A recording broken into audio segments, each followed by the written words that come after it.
Bismillahirrahmanirrahim. Assalamualaikum warahmatullahi wabarakatuh. Selamat siang, salam sejahtera bagi kita semuanya. Shalom, Om Swastiastu, Namo Buddhaya, salam kebajikan. Rekan-rekan media yang saya hormati,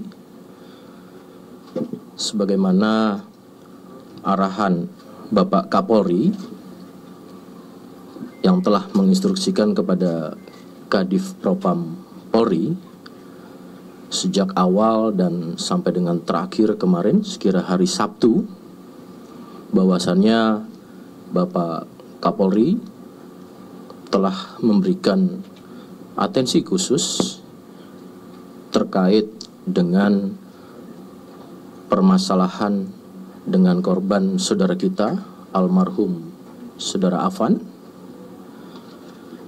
dan kemudian ini ditindaklanjuti oleh Divpropam Polri untuk dengan sifatnya kesegeraan dan kemudian memberikan setiap progres, perkembangan, dan juga wujud atau mewujudkan transparansi dalam proses ini. Untuk itu, saya saat ini bersama dengan Kepala Biro Pertanggungjawaban Profesi Kepolisian, Divpropam Polri. Maka dalam hal ini, secara perkembangan dan mewujudkan transparansi yang dimaksud, akan disampaikan oleh beliau. Tentu ini juga menjadi bagian yang dimintakan oleh keluarga saudara kita almarhum Afan, ayahanda dan keluarga besar seluruhnya, bahkan juga masyarakat, untuk dapat atau bisa memberikan suatu rasa keadilan kepada keluarga korban terkhususkan.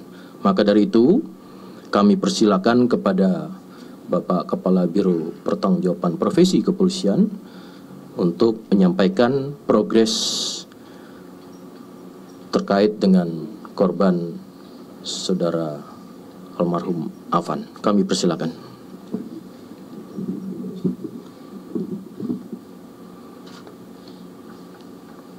Terima kasih, Pak.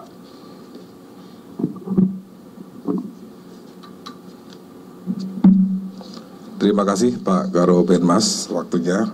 Assalamualaikum warahmatullahi wabarakatuh. Waalaikumsalam. Salam sejahtera untuk kita sekalian. Om Swastiastu, Namo Buddhaya, salam kebajikan. Pada kesempatan yang saat ini, atas perintah Bapak Kadif Propam menindaklanjuti press release pertama tanggal 29 Agustus hari Jumat dalam rangka transparansi dan objektif penanganan perkara yang sudah disampaikan Bapak Kadif Propam. Sampai hari ini akreditor telah melaksanakan pemeriksaan terhadap semua saksi, termasuk orang tua korban Bapak Zulkifli, kemudian juga menganalisa video, foto di medsos, termasuk adanya surat visum et repertum dan dokumen-dokumen pengamanan lainnya. Sudah kita laksanakan pemeriksaan dan analisa. Dari pendalaman pemeriksaan tersebut, kemudian analisa, kita dapat dikategorikan ada 2 kategori. Yang pertama adalah kategori pelanggaran berat, dilakukan oleh 1 Kompol K, jabatan adalah Danyon Resimen 4 Korbrimob Polri, duduk di depan sebelah kiri driver. Yang kedua, Bribka R, jabatan Basat Brimob Polda Metro Jaya, selaku driver Rantis PJJ Nopol 17713 Romawi. Pelanggaran KKEP sedang, Kode Etik Profesi Polri sedang. 1 adalah Aibda MR, anggota Satbrimob Polda Metro Jaya. 2, Bribtu D, anggota Satbrimob Polda Metro Jaya. 3, Bribda M, anggota Satbrimob Polda Metro Jaya. 4, Barada J, Baraka J, anggota Satbrimob Polda Metro Jaya. 5, Baraka YD, anggota Satbrimob Polda Metro Jaya. Kelima anggota tersebut kategori sedang, posisinya adalah duduk di posisi belakang sebagai penumpang. Untuk kategori pelanggaran berat dapat dituntut dan dapat dituntut ancamannya adalah pemberhentian tidak dengan hormat, PTDH. Untuk kategori sedang dapat dituntut dan nanti keputusan sanksi itu ada di Komisi Kode Etik Profesi Polri. Macamnya adalah sanksinya patsus atau mutasi demosi atau penundaan pangkat dan penundaan pendidikan, dan itu semua nanti akan berdasarkan fakta-fakta di sidang Kode Etik Profesi Polri. Akreditor telah menyelesaikan proses pemeriksaan dan pemberkasan terhadap para terduga yang 2 kelompok ini, kategori berat dan kategori sedang, dan akan dilaksanakan sidang untuk kategori berat pada hari Rabu tanggal 3 September 2025 untuk terduga pelanggar Kompol K, dan Kamis tanggal 4 September 2025 ini untuk terduga pelanggar Bribka R. Sedangkan kategori sedang nanti setelah Rabu dan Kamis dan proses sedang berjalan. Kemudian berdasarkan fakta-fakta hasil pemeriksaan akan dilaksanakan gelar perkara yang melibatkan pengawas eksternal. Kami sudah mengundang Kompolnas, Komnas HAM, kemudian internal di dalamnya adalah Itwasum, Bareskrim, SDM, Divkum, Bitpropam Korbrimop Polri, Bitpropam Brimopolri, serta nanti di Propam Polri. Semua lengkap pesertanya dan akan dilaksanakan pada hari Selasa 2 September 2025. Gelar ini karena hasil pemeriksaan pada wujud perbuatan pelanggaran kategori berat ditemukan adanya unsur pidana, sehingga kita laksanakan gelar semuanya ini. Nanti keputusan ada di gelar hari Selasa tanggal 2 September 2025. Demikian penyampaian dari kami di Propam Polri atas perintah Bapak Kadif Propam. Semua kita transparan, objektif, sesuai fakta yang ada. Demikian Pak Karpemas, selesai. Terima kasih Bapak Karowat Prof. Baik rekan-rekan, demikianlah tadi penyampaian oleh Karowat Prof. Dan kami tetap berempati. Sekali lagi kita mendoakan almarhum tetap menjadi atau memiliki, ditempatkan di sisi Allah Subhanahu wa taala husnul khotimah, dan kita sama-sama mendoakan dan khususnya kepada keluarga tetap diberikan kekuatan, ketabahan dan kesabaran. Dan tentunya inilah suatu langkah yang menjadi perhatian Bapak Kapolri yang ditindaklanjuti oleh Bapak Kadif Propam Polri, yang kemudian harapannya adalah bisa memberikan perkembangan secara transparansi kepada khususnya keluarga korban. Rekan-rekan, saya kasih satu sesi pertanyaan, tapi masih masuk dalam konteks dalam penanganan terhadap 7 terduga pelanggar tersebut. Kami persilakan Silakan menyebutkan nama dan medianya. Silakan.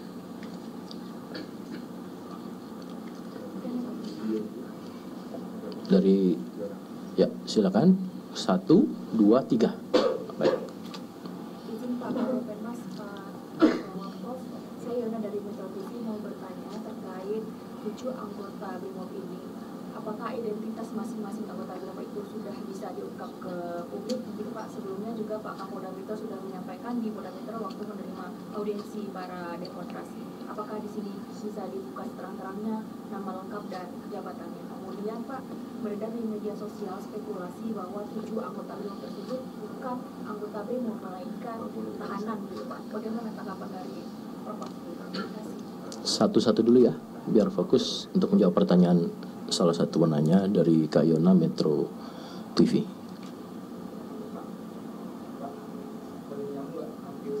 Oh ya, silakan kalau masih ada konteks yang sama.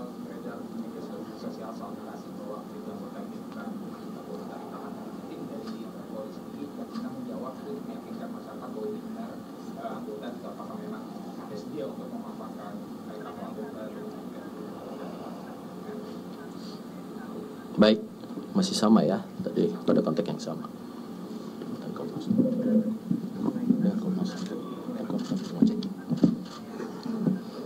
Baik, terima kasih atas pertanyaannya. Apakah ketujuh itu anggota BRIMOB atau bukan, karena diragukan yang berkembang di medsos. Dari Kompolnas langsung sudah melaksanakan pengecekan dan kita berikan akses penuh untuk tim Kompolnas, sudah langsung melihat dan menanyakan serta minta KTA, dan nanti bisa dijawab oleh tim pengawas eksternal kalau mungkin masih diragukan. Insya Allah kami bergerak apa adanya sesuai fakta, dan 7 personel ini adalah anggota BRIMOB. Gitu. Berikutnya tentang inisial, tentunya kini sedang berproses, dan kita menghargai adanya dalam hukum itu adalah praduga tidak bersalah itu tetap, dan inisial sudah kami bacakan dari tadi, mulai Kompol K, Bribka R, dan seterusnya. Ini adalah menghormati, dan setiap orang punya hak asasi manusia, sehingga nanti pada jadwalnya hari Rabu sudah ada sidang kode etik profesi Polri. Terima kasih. Baik, rekan-rekan, terima kasih pertanyaannya dan sudah dijawab oleh Pak Karwat Prof. Dalam proses pelaksanaan ini tadi juga sudah disampaikan bahwasanya ada peserta dari eksternal, baik itu Komnas HAM termasuk dari Kementerian HAM kemarin dari Bapak Dirjen dan juga dari Kompolnas. Tentu akses itu sudah diberikan secara luas dan tentu sudah disampaikan. Terima kasih untuk pengecekannya, dan ini juga kami mengharapkan agar rekan-rekan media memberikan informasi sebagai saluran utama informasi kepada masyarakat secara kredibel, sehingga ini bisa menjelaskan atau menjernihkan apa yang terjadi di informasi media sosial. Terima kasih pertanyaannya. Justru ini akan menjawab, memberikan informasi dan literasi kepada masyarakat. Satu lagi berarti, silakan.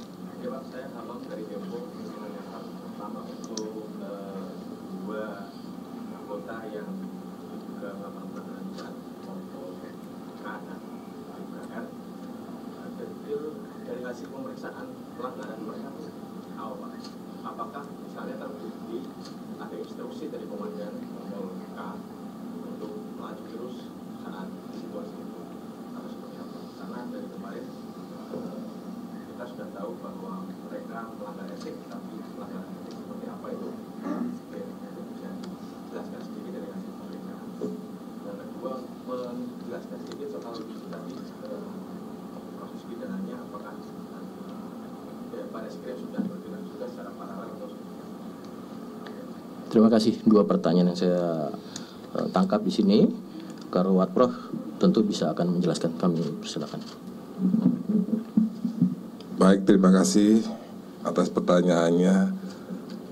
Perbuatannya seperti apa sehingga Kompol K itu jadi terduga pelanggar dengan kategori berat. Ini masuk materi, nanti materi itu besok hari Rabu. Ini akan disidangkan dan tentunya nanti akan ada penjelasan lebih lanjut setelah diupdate lebih lanjut setelah adanya sidang. Ini nanti akan disampaikan. Kemudian yang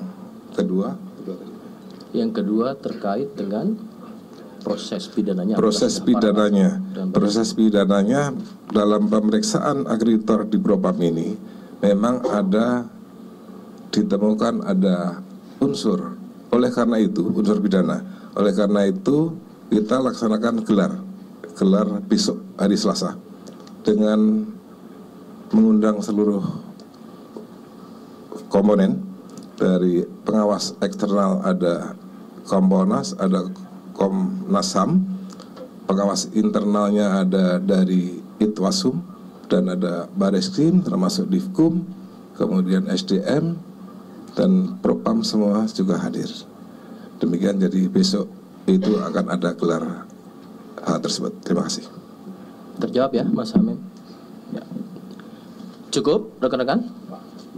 Oh, ada lagi 2 di sini. Silakan. 3. Oke. Masih pada konteks yang disampaikan ya. Silakan. Dari besok nanti ada gelar perkara. Ya. Dan ada 2 orang yang terlibat pelanggaran berat itu nantinya akan disangkakan pasal apa ya Pak? Temuan awalnya dari penyidikan. Tadi Pak Karwat Prof menyampaikan proses untuk penentuan pasal dan perbuatan yang dilakukan ini akan melalui proses gelar perkara esok hari. Namun dugaan sementara ditemui adanya unsur pidana oleh Propam, sehingga kita sama-sama menunggu untuk besok. Tentu apa yang ditemukan oleh Divpropam, Karwat Prof, akreditor, ini akan disampaikan dalam proses gelar perkara. Itu saya rasa yang tadi sudah dijelaskan juga oleh Karwat Prof. Yang pelaksanaannya besok tanggal 2 September 2025 ya. Sesuai arahan Presiden, Polri diminta untuk menjaga rasa aman masyarakat terkait angka ini. Kan ada huru-hara di Pak Penjara, dan gimana sih Pak SOP di lapangan, karena kan kalau kami lihat itu teman-teman dibekali oleh senapan serbu sama flashball itu. Kami mau penjelasannya mungkin SOP-nya seperti apa ketika menghadapi kerusuhan, dan apakah harus tahap-tahapannya. Ini di luar konteks ya? Ya Pak. Oke. Berarti konteksnya udah berbeda ya dengan yang ini ya. Baik rekan-rekan, pertama saya perlu menyampaikan sekaligus untuk mensosialisasikan dulu ya. Ada pertanyaan terkait dengan perkembangan situasi terkini, termasuk landasan-landasan dalam mengatasi kegiatan masyarakat. Yang pertama, mendasari pada Undang-Undang Nomor 9 Tahun 1998. Ini merupakan Undang-Undang Republik Indonesia tentang kemerdekaan menyampaikan pendapat di muka umum. Bahwasannya di sini juga sebagai pertimbangan, kemerdekaan menyampaikan pendapat di muka umum adalah hak asasi manusia yang dijamin oleh Undang-Undang Dasar 1945 dan Deklarasi Universal Hak-Hak Asasi Manusia. Hak menyampaikan pendapat di muka umum secara bertanggung jawab sesuai dengan ketentuan peraturan perundang-undangan yang berlaku. Kemudian, teman-teman ini sebagai sosialisasi juga ya. Setiap warga negara secara perorangan atau kelompok ini merupakan wujud daripada hak tadi. Maka penyampaian pendapat di muka umum dilaksanakan sesuai dengan ketentuan undang-undang ini atau Undang-Undang Republik Indonesia Nomor 9 Tahun 98 pada pasal 2 termaktub di situ. Kemudian adapun tujuan daripada undang-undang ini adalah mewujudkan kebebasan yang bertanggung jawab. Kedua, ini pada pasal 4 ya termaktub, mewujudkan perlindungan hukum yang konsisten dan berkesinambungan dalam menjamin kemerdekaan menyampaikan pendapat, kemudian mewujudkan iklim yang kondusif bagi berkembangnya partisipasi dan kreativitas setiap warga negara sebagai perwujudan hak dan tanggung jawab dalam berkehidupan demokrasi. Yang selanjutnya adalah menempatkan tanggung jawab sosial dalam kehidupan bermasyarakat, berbangsa, dan bernegara tanpa mengabaikan kepentingan perorangan atau kelompok. Maka di sini adalah hak dan kewajiban, di mana hak daripada konstitusi seluruh masyarakat untuk mengeluarkan pikiran secara bebas, memperoleh perlindungan hukum.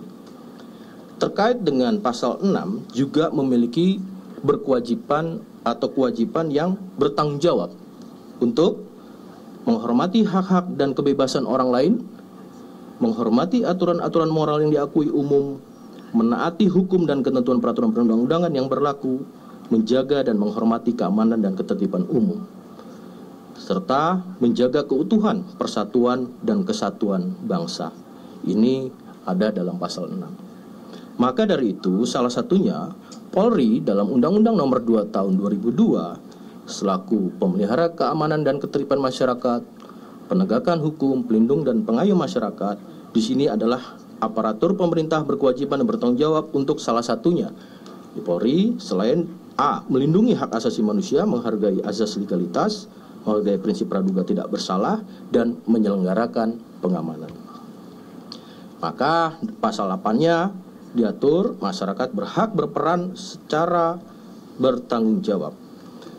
Pada ketentuan penanganan selain Undang-Undang Nomor 2 Tahun 2002 juga diatur dalam Perkap Nomor 16 Tahun 2006. Juga ada Perkap Nomor 1 Tahun 2009 dan Protap Nomor 1 Nomor 1 Tahun 2010. Nah, ini juga perlu kami sampaikan sebagai informasi dan literasi pada masyarakat. Perkap Nomor 16 Tahun 2006 adalah tentang pedoman pengendalian massa. Langkah-langkah yang dilakukan oleh Polri ada 3. Pertama adalah preemptif, kemudian preventif, dan juga penegakan hukum, sebagaimana diamanahkan dalam Undang-Undang Nomor 2. Kemudian juga ada Perkap Nomor 1 Tahun 2009 tadi, yaitu adalah tentang penggunaan kekuatan dalam tingkatan kepolisian yang tadi mungkin ditanyakan ya. Dalam hal ini perlu kami sampaikan, Perkap Nomor 1 Tahun 2009 ini ada azas-azas yang harus dilakukan dalam penggunaan kekuatan Polri. Yang pertama adalah azas legalitas, di mana azas legalitas adalah sesuai hukum dan kewenangan yang diberikan. Dan kemudian kedua adalah azas nesesitas, di mana azas nesesitas adalah azas urgensi atau keperluan yang hanya dilakukan bila benar-benar diperlukan. Yang ketiga adalah azas proporsionalitas, seimbang antara ancaman dan tindakan. Dan keempat adalah akurat atau tepat sasaran. Kemudian kelima adalah kewajiban umum hanya untuk tugas resmi kepolisian. Dan keenam adalah akuntabilitas. Tentu ini adalah suatu pertanggungjawaban yang dapat dipertanggungjawabkan dan tentu melalui mekanisme pengawasan yang berlaku. Jadi rekan-rekan, terkait hal ini tentu dalam proses yang telah berlangsung sebagaimana yang sudah disampaikan oleh Pak Kapolri, bahwasanya tentang tindakan-tindakan yang bersifat akan melakukan tindakan tegas secara terukur, tentu tetap mengacu kepada undang-undang. Namun ada langkah-langkah yang tadi kami sampaikan, ada preemptif, preventif, dan tentu penegakan hukum.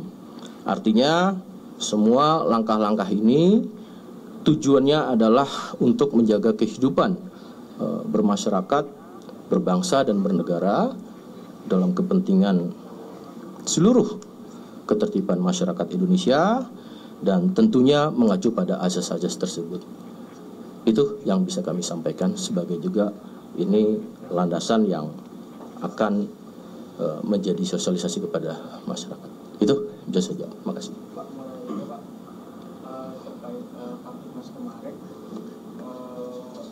kemarin kan juga ada peristiwa penjarahan sebuah pejabat kayak di Memphis Cemilani juga kuliah sama Mas Roni.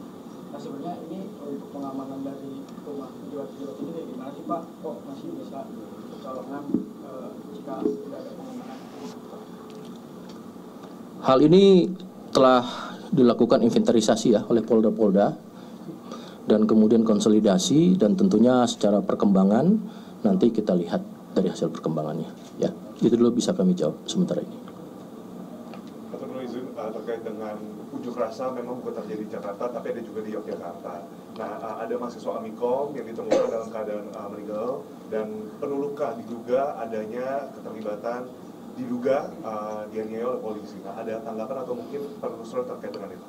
Ya, tadi dalam proses inventarisasi dan kemudian konsolidasi, termasuk kalau tidak salah itu di kejadian di Polda DIY ya. Betul. Pak Kapolda DIY sudah melakukan kegiatan tindakan penyelidikan dan juga mendatangi orang tua korban, memberikan perkembangan apa yang langkah-langkah akan dilakukan. Tentu itu nanti akan disampaikan lebih lanjut. Namun demikian, proses itu sudah dilakukan penyelidikan oleh Polda. Termasuk beberapa hal lainnya, kita tentu melakukan konsolidasi dan kemudian melihat dari apa kejadian-kejadian ini, dan kita tunggu perkembangannya secara utuh ya. Nanti Polda-Polda juga secara akuntabilitas kan juga akan menyampaikan. Ya. Dari Polri sendiri, apakah situasi di Jakarta ini sekarang sudah kondusif? Ya. Terus kemarin kan beredar di sosial media juga bahwa masa ini punya grup-grup WA gitu dan bergerak secara terorganisir. Ini Polri sendiri itu menyelidiki nggak sih Pak siapa di balik grup-grup WA tersebut atau siapa di balik aksi kemarin? Dari mana Mas? Kumparan Pak. Terima kasih, pertanyaannya bagus. Apakah situasi saat ini kondusif? Rekan-rekan, mungkin rekan-rekan juga ikut turut serta sebagian melihat di khususnya di DKI Jakarta ya. Di daerah Jakarta kemarin dari Polda Metro Jaya dan Kodam Jaya melakukan patroli skala besar. Dan kemudian kita bisa lihat saat ini dan merasakan tentunya langkah-langkah dari preemptif, tadi preventif, dan tentunya ada penegakan hukum ya. Ini juga dalam rangka tadi mewujudkan suatu rasa aman dan nyaman yang menjaga kehidupan sosial masyarakat maupun berbangsa dan bernegara secara nasional. Ini terus dilakukan. Artinya saat ini kondusif ya. Yang kembali bekerja saat ini juga beberapa sudah bekerja ya, tentu semuanya sudah bisa merasakan. Terkait pertanyaan kedua, semua dalam rangka proses untuk konsolidasi, diantaranya adalah proses penegakan hukum. Tentu sekali lagi saya minta juga sekaligus mengimbau kepada masyarakat, jadikan informasi itu yang secara jernih dan kredibel. Saluran utamanya hanya teman-teman media massa, teman-teman wartawan dan jurnalis lah yang bisa menyampaikan dan bisa dijadikan suatu rujukan bahwasanya setiap informasi itu betul-betul harus disaring dulu ya, kemudian lihat sumbernya. Nah, tentu teman-teman media yang bisa menjernihkan informasi-informasi yang berkembang, sehingga mari teman-teman media massa terdepan untuk memberikan sebagai saluran utama informasi yang tepat dan kredibel. Itu saja menurut saya. Cukup ya. Terima kasih rekan-rekan. Saya tutup. Assalamualaikum warahmatullahi wabarakatuh. Terima kasih Pak.